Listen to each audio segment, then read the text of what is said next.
Hello everybody and welcome back. This may or may not be the final episode considering how this goes. We'll find out. Let's see. I want to learn more about Kane. I'm interested, honestly.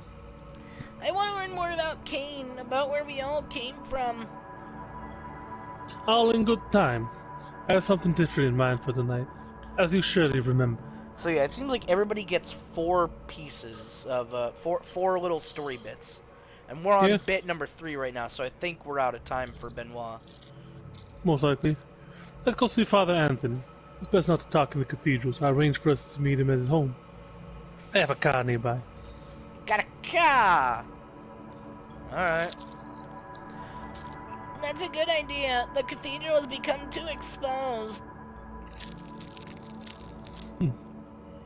That's what I thought. Some things are best done with privacy. And if you betray me, then I will absolutely wreck your ass. I will rip your throat out with these 2 fingers. You follow Benoit as he walks down the street until you come to his car. A surprisingly pedestrian family sedan. The essence of a masquerade is inconspicuousness. Nobody expects a vampire to drive a car like this. Fair enough. Benoit drives north towards the Queens. During these moments, you feel most anonymous. Just another speck of dust in the vast machine where every action influences the whole in tiny ways. The one thing you've learned about the Kindred is that they are not lacking in self-regard. Huh, weird, look at that. It's like cut off on the D in Kindred at the end there. Huh. The Kindria. The prince of a Camarilla city is said to rule the domain, yet how much do they really affect mortal affairs? If you ask a vampire, they'll say a lot. Perhaps that what made Benoit turn inward, the futility of finding meaning in a secret, predatory existence. Benoit stops in front of a red brick house now. A red brick row house. A little run down, but probably not cheap. Benoit notes your interest. Father Anthony comes from an old New York family. He inherited the house. When I first met him, I was suspicious, so I checked up on him. Despite the way he keeps putting you in dangerous situations, kindred paranoia seems to come naturally to Benoit. Perhaps that's something you can learn from him. He knows we're vampires, right? Does he know we're coming? Does he know we're coming? Yes, I spoke with him beforehand. He's concerned about our souls. Oh, of course, how nice of him. You follow Benoit to the stairs, looking around for any signs of an ambush. As you get to the door, the first sign of trepidation hits you. The discomfort, the pain that'll follow once you're inside. It feels like a physical thing, a burning sensation under your skin, in your blood. You look to see how Benoit is taking it. He's smiling, eyes closed. Again, look at that! The D is cut off. Interesting. For a second before knocking on the door. Almost as if he's enjoying the sensation. The door opens and you see Father Anthony's kindly face. Your body feels as if in a vice. You haven't really been bothered by hot or cold since you were embraced. Oh my god. There we go. But now it feels like the surface of your skin is overwhelmed with sensation. The fear and terror are paralyzing. Yes. You barely hear Benoit's whisper. Come in, you two. I might not know much, but I know enough not to do this on the porch. Come in, come in. I got the gefilte fish. I'm a Jewish priest. Why don't? Yeah. Formerly Jewish. Formerly Jewish, and then I converted, but I kept the accent. It's all part of my deal. You'll love it. You force yourself to follow Father Anthony into the apartment, despite the splitting headache and rising panic. It's hard to take in your surroundings. Everything seems to vibrate, seeking to engulf you. Framed portraits on a mantelpiece, a cross on the wall, a living room with lots of books, many of them old. I'm not sure I can offer you anything. You don't drink tea, I suppose? No, we don't. Why do If this is holiness, why does it feel like pain? Oh, my child, I understand that. Thanks to your condition, you're under unusual stress. Please, Father, you know this is difficult for us. You'll forgive me if I don't waste time. Father Anthony looks pained, whether because of the rudeness or out of sympathy for your condition, you can't tell. He motions for you to sit down, but you and Benoit are both too agitated to do so. You feel trapped, like a moth being smeared against a burning light bulb. It's hard to look at Father Anthony, but you can't look at anything else either. Benoit is starting to look increasingly unhinged. His eyes look as if he's seeing into some divine beyond just outside the grasp of your senses. Now's the time, my friend. You have to decide if you're ready for salvation. Prove your faith by embracing the Father and letting His radiance envelop you. Oh, fuck! You want to turn the Oh. I'm actually really interested now, I guess? I'm curious where this will go. Yes, I'm ready! Benoit smiles cruelly as you fall your knees in front of Father Anthony. Startled, Father Anthony takes a step back. Benoit, what are you doing? Father, it's time to be redeemed for both of us. Benoit falls to his knees next to you, lifting his face in full embrace of the holy agony. This is not right, Benoit. Everyone has a chance for salvation. I understand there's something in God's presence that burns you, but you can work through it. Please, Benoit, there are many paths to salvation. We'll find yours. I won't hurt you and your friend. Benoit moans in pain, stricken with grief and disbelief at Father Anthony's refusal. Please, Father. They don't even believe. Not truly. Father Anthony looks at you and seems to waver. Even his belief in salvation has limits. What? Oh! Oh my! I hope this doesn't end up with us being just murdered due Yeah, to holy radiance. if I just lose all my save data, I'm gonna be fucking pissed, honestly. I need to finish the game with all 3 people to get that trophy. I guess, I believe, Father. I just need to find the way. Your response makes Father Anthony steel his resolve. He is a man of grace, and he believes salvation extends to everyone, even vampires. What a good dude, holy shit. Mm-hmm. Benoit, your weakness blinds you. Sometimes a martyr succumbs to a special kind of vanity, where they imagine their pain is holiness, yet our goal must always be to help our fellow man find the right path. Benoit is still kneeling. He looks at Father Anthony in confusion and surprise. Please, Father, forgive me. I don't know. Shush, Benoit.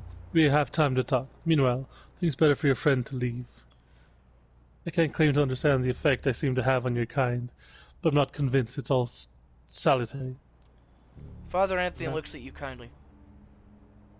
Hoping again someday.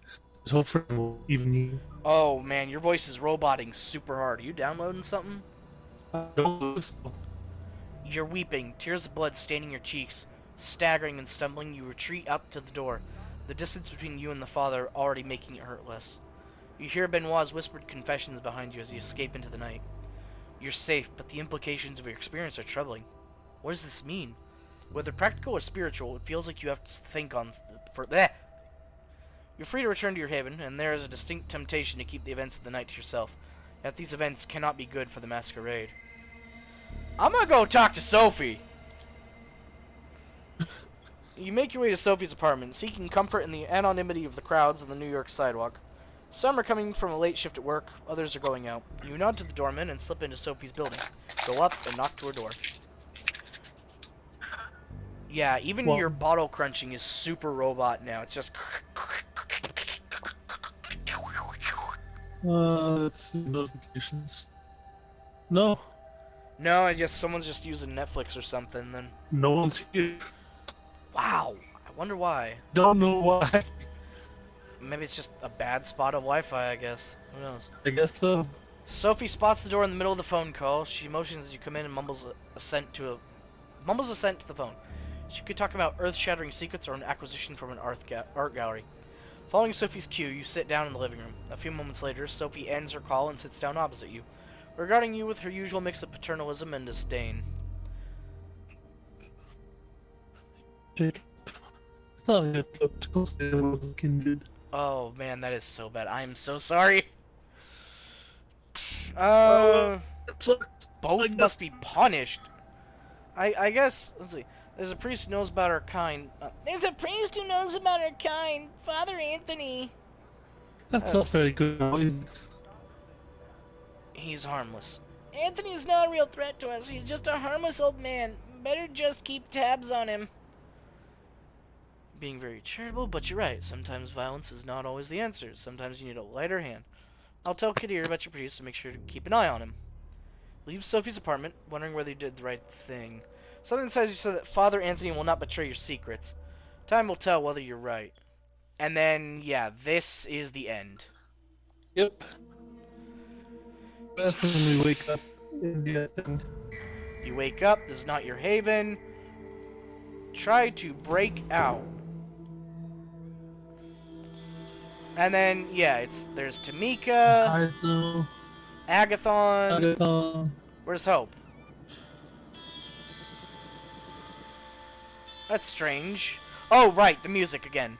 Yeah, we need to do something about this. Let's reduce the ambient volume until there's nothing left. This time it's music, I guess. Or Wait. not. It's just there. Cool! Real fucking cool. That's fucking dumb. There. So it's inconsistent. That's great. Hide behind the... Seeing no better option, you duck behind the nearest tree. The trunk isn't very thick, but maybe there's enough to conceal you from the searchlight. Pass only just waiting for you to pattern the light on the ground. Those trees block a good portion. It doesn't dwell on you. Seems like they spotted you. Appear in your proximity. Okay, Tamika. Kara, tell me what's going on. Agathon, fill them in while we walk. Follow me. Second position, they raid your haven. Mobilized you. Kaiser, let me know. How did they know where I lived? You must have slipped up. That's all it takes. All this I knew. To pute the details together. So right. Okay, so you do only get 2 people. Interesting. Okay, fledgling. Yeah, actually. Kinda did. Not doing his voice, he hurts. Yeah, okay, fair enough. You want me big? How'd you know? Was that piss poor attempted and so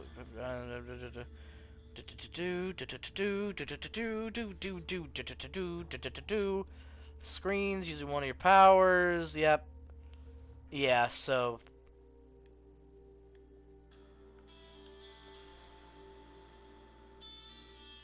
it's me! My friends saved me! I only got because of them. Your companions look at one another knowingly. Yep. Okay, so cool. That's nice. Skip, skip, skip. What about my companions? Thank them for their help. Woohoo! I'm at the bar. No, thank you. You're not gonna give us the special stuff. Skippity-doo-dah, skippity-ay. Good improvise. My oh my, what a skippity day. Plenty of skipping coming my way. Skippity-doo-dah, skippity-ay. Over here for a scary split second, looking directly down the barrel. The next moment, impact throws him, crashes into the wall. Torque grins at you, stand in the exact same spot where the soldier was. Comfy down there.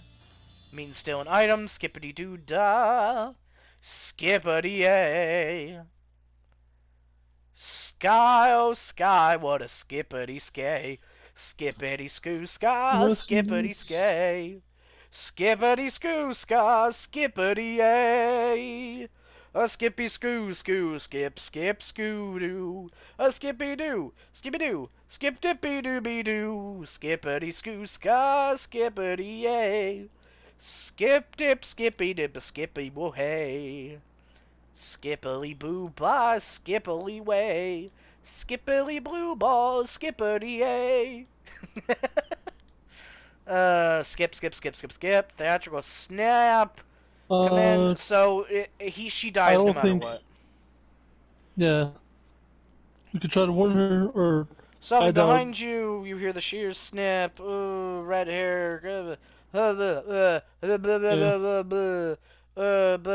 blah blah. You gonna kill me too? That was the plan. Some point, change of heart. Blah blah blah blah blah blah blah blah blah blah blah blah blah. Skibbity boop ba doo blah blah blue blah blah blue blah blah blah blue skibbity doo ba doo bibbity boo ba doo skibbity ba doo ba doo boo skip skibbity boo skip dip dip dip skibbity boo skip dip dip dip dip dip dip dip dip dip dip dip dip dip skip skibbity boo ba doo skip skibbity boo skip and dip dip dip boo skip dip dip dip dip dip skip done. You may want to take a deep breath. Feeling better? Yeah. Okay. We still got 5 minutes left, so you want to see, like, the Toreador intro? Sure. Cool.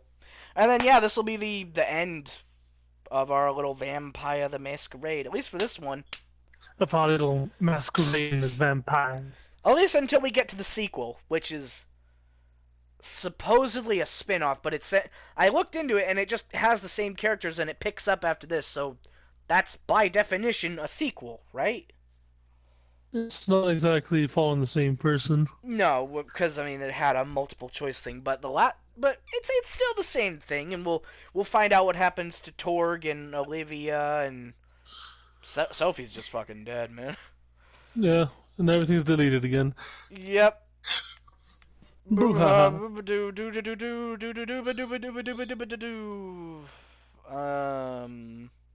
Buntus. Actually, what? Buntus? Buntus. Buntus. Boom. Buntus the Toreador.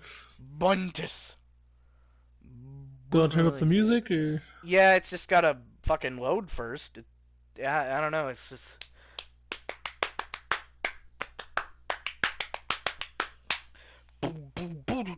Yeah. Yeah, looking at the silhouette, that is definitely Anthony. Yep. Or Thomas Arturo. Yeah. Thomas Arturo. Don't know, I was thinking Anthony Benoit. Father Anthony. Yeah. Anthony and Benoit. Scuba-doo-doo. Scuba-doo-doo. You stifle yawn. It's been a slow evening. Oh, hey. A little bit of red liquid left in your glass, and the crumbs in your plate remind you that it's nothing else. These art exhibitions at least come with some decent wine and legit catering. And yeah, it's fun to talk about your work on display, even if you end up discussing with pretty much the same people at each such occasion. You've already met that one critic who keeps telling you, with self-assured authority, how you should pursue a different artistic avenue. Then there's the obligatory doe-eyed art student who's oh so impressed with your technique. To be fair, you're not all that happy with your latest piece, but hey, it's not the worst thing you've seen tonight. That ignoble, dubious honor belongs to one of the other paintings on display. And yet, its author, currently being paraded around by his rich parents, has barely been able to grab a bite of the fancy canapes. So many sycophants to meet, so little time. For a moment, you think that maybe it's not worth it. Maybe you should take the critic's advice, cut your losses, sell out to some corporation and get it over with. And, as if the universe wanted to validate that train of thought, that's the exact moment your sister Emma decides to pop up into your view. Oh, never saw her before. You wanna do her? Sure. So let me get this straight. Cushy corporate job is selling out, but supporting a billionaire's vanity project is totally fine with you? I mean, if he's paying me more than a corporate cushy job, yeah. Hi, Em. You absolutely despise her as an artist.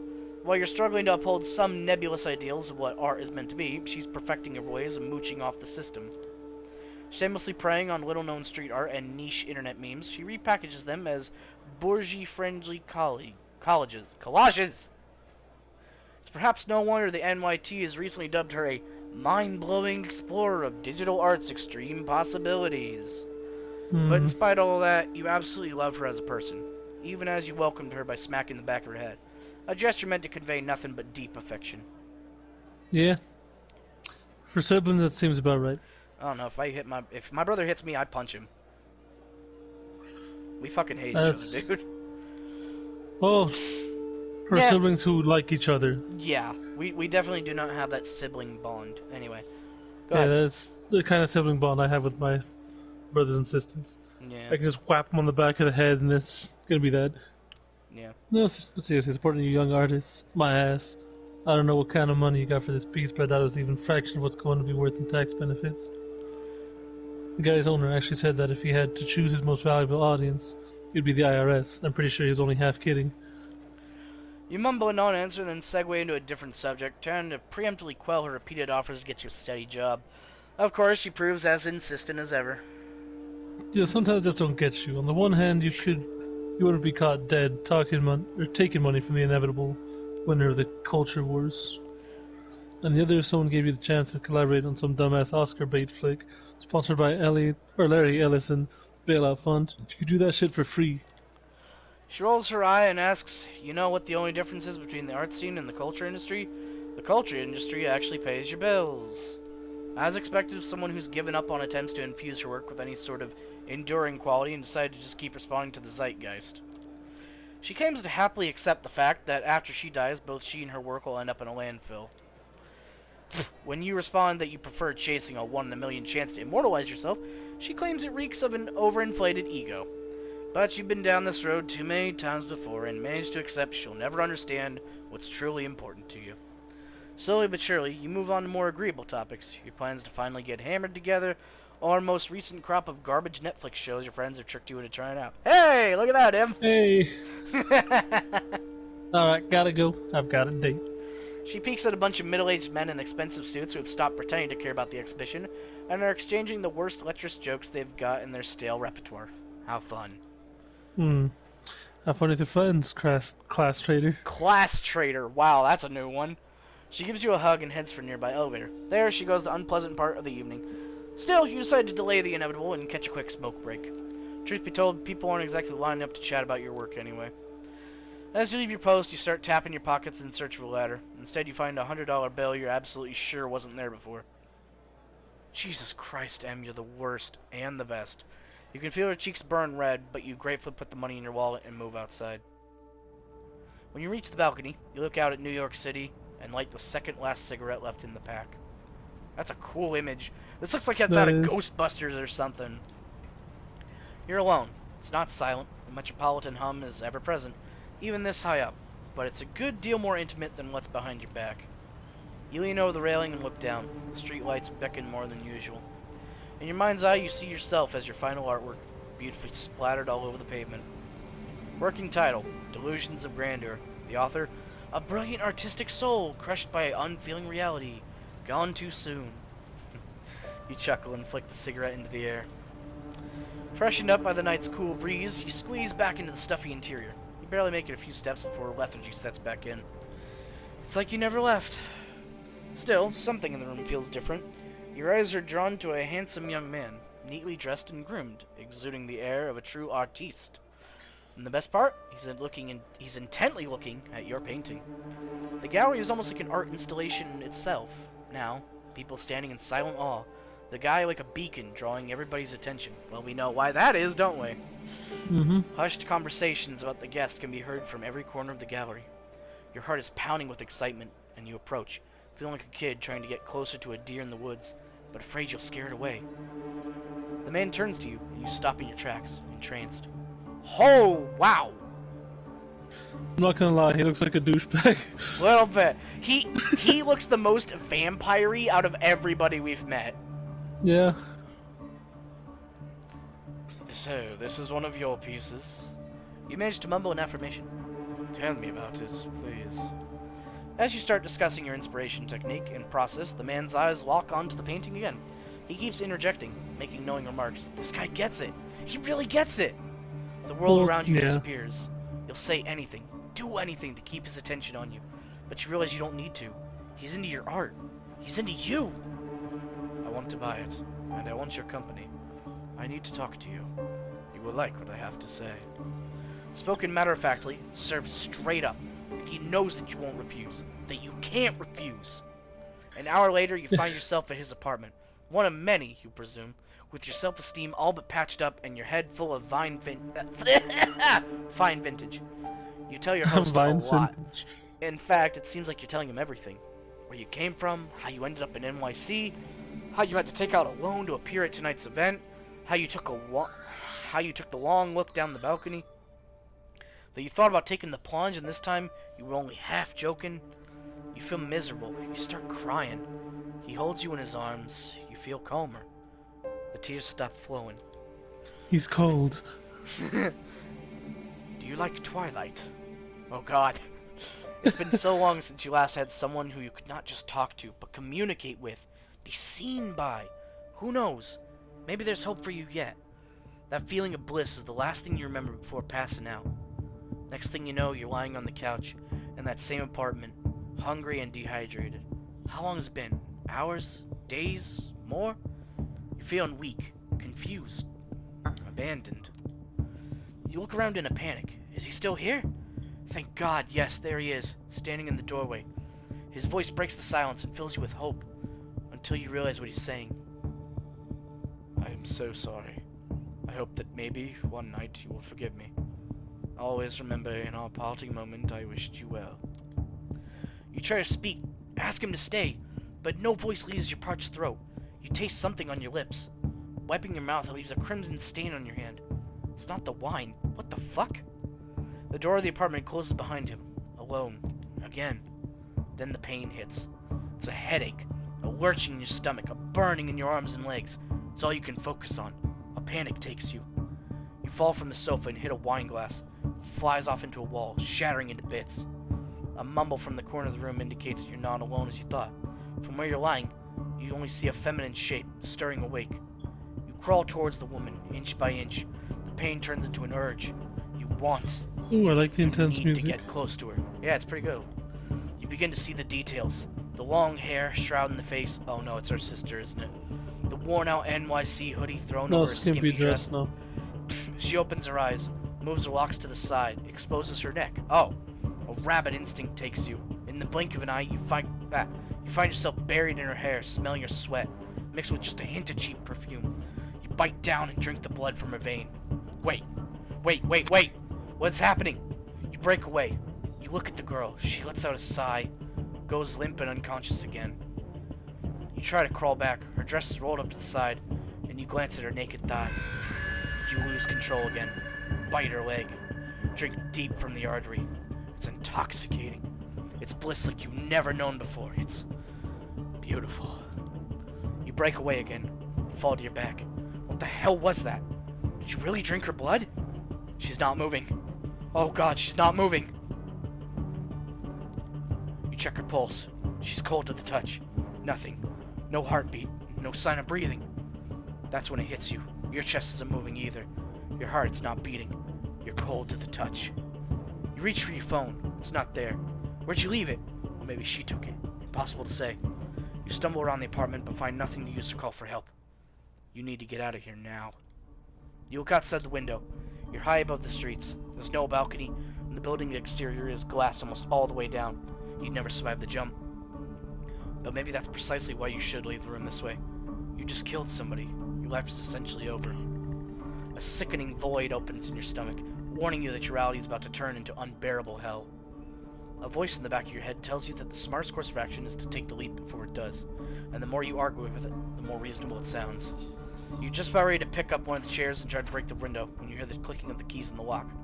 You freeze in place. This is bad. Your thoughts start racing desperately, but instead of rational course of action, only visions of false hope come to your mind. What if it's him? What if he had a change of heart? What if he sent someone for me? You almost feel your heart beat again with excitement as the door opens. Almost, but not quite. A man enters, but not the one you expected. He's tall, broad-shouldered, handsome, with darkish skin. His suit is stylish and immaculate. You'd never seen him before in your life, but you immediately see past his sharp looks and see his sharper nature. He's a predator, and if you're not careful, you might become his prey. Good evening. I'm here to pick you up. A deep, emotionless voice. He turns his eyes to the lifeless body of the girl in the NYC hoodie and raises an eyebrow. I think I killed her. Buntus. Yes, that does seem to be the case. He approaches the bed to examine the corpse from up close. It was unfortunate, but preferable to going insane from hunger. Quite a nice gesture, actually, if troublesome. He looks briefly at you with something like pity in his eyes, then changes his expression to a perfectly blank one. Listen, you may perceive your current situation as something out of the ordinary. I've been hundreds of lost sheep like you, and as you can see, you tended to fall into two categories. Have you seen this order? First are the smart ones, those who carefully obeyed my every word and didn't pull off any stupid stunts. They always got what they needed to go safe and sound. Then there were the dumb ones. The punks who thought they could take me on, the wise guys who tried to contact somebody secretly without permission, the troublemakers who tried to run off or make a scene.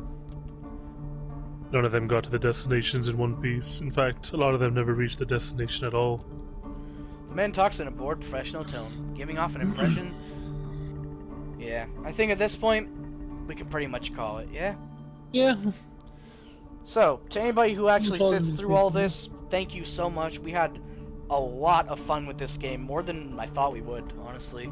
And, yeah, we'll get to Shadows of New York eventually, but for now, thank you for watching, and we'll see you later.